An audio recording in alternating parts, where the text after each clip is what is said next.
My name's Rory. I work for the BC Wildfire Service and fortunate enough to be able to spend the day today with two well-respected people with the Interior Salish Firekeepers, Harry Spahan and Joe Kilchrist, to talk about cultural, traditional burning, Indigenous burning practices day today, and just get a chance to learn from these two gentlemen. So maybe I'll just kind of start, Harry and Joe, by asking you if you could tell us the traditional territory that we're on.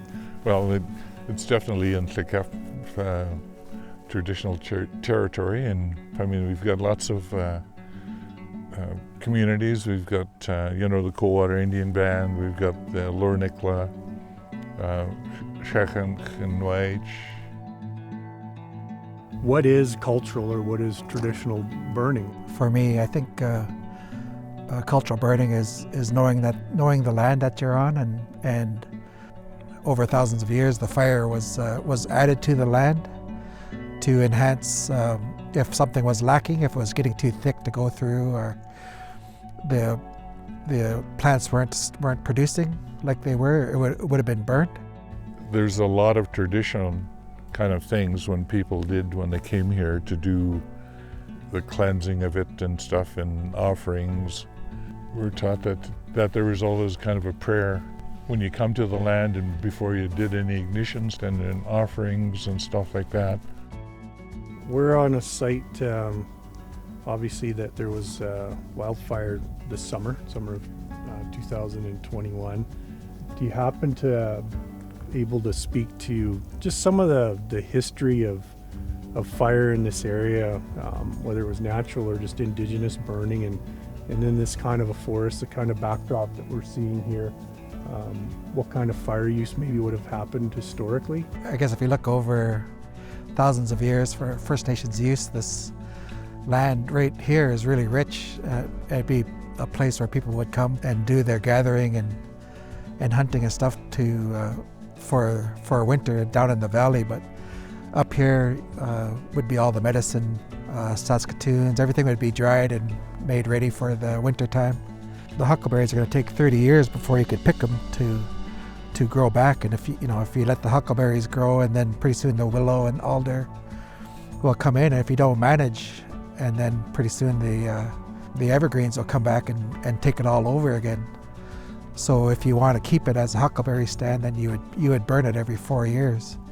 We know where the intensity, and looking at some of the forest around, it'll be interesting to come back next year and just actually see what's coming back and where it's coming back and that kind of thing.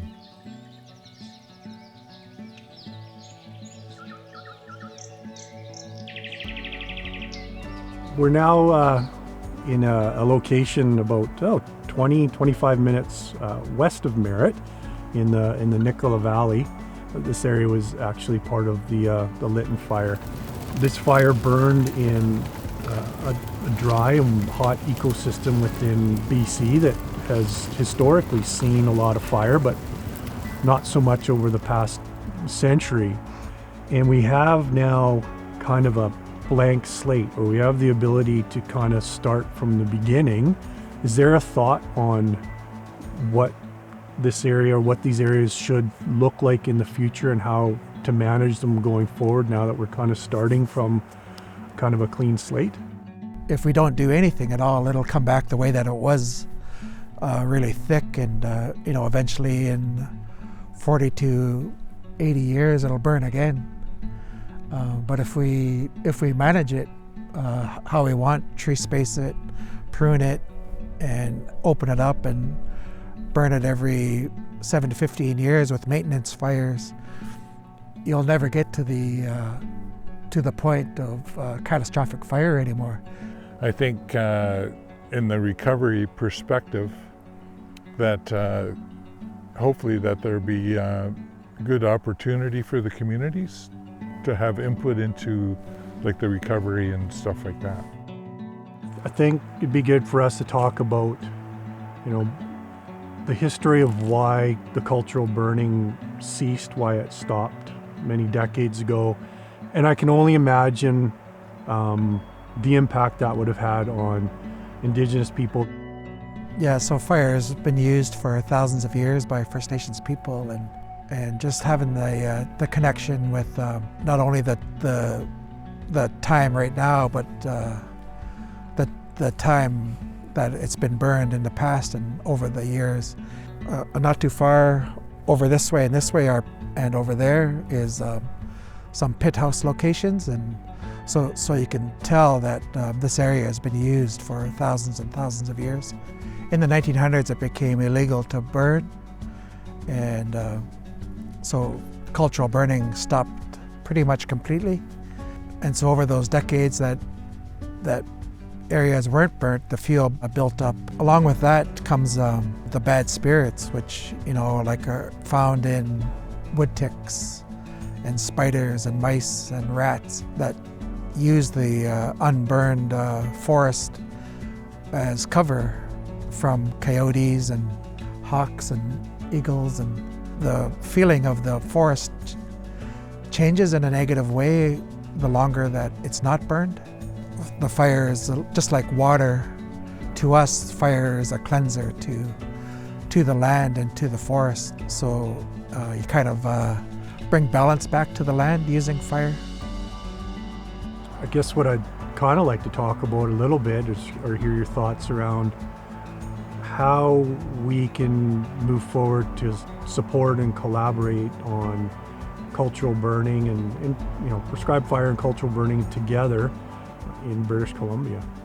In the future, what I hope to see is that a firekeeper would just put a sign in the ground and just say this area is being burned by First Nations, by Indigenous people, by firekeepers, that kind of a thing, and it makes the area fire safe to an entire community. It'll be a lot less money spent fighting fire in the long run.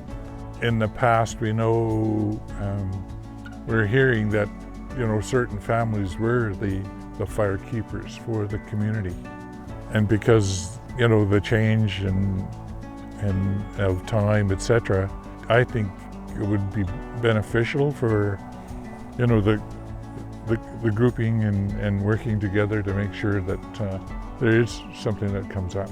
I keep hoping that's where we go with the interior Salish firekeepers.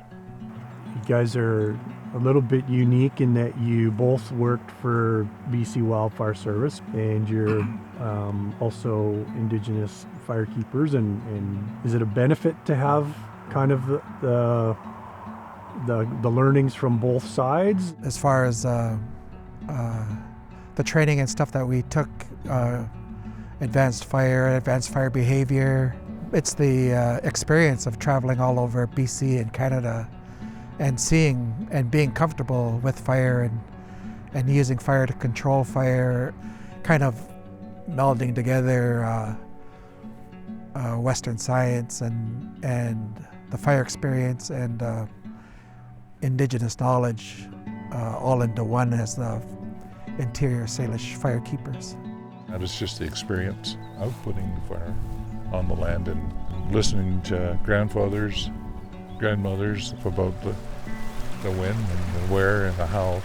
Our ancestors, our people, you keep talking about if we look after the land, it will definitely look after us.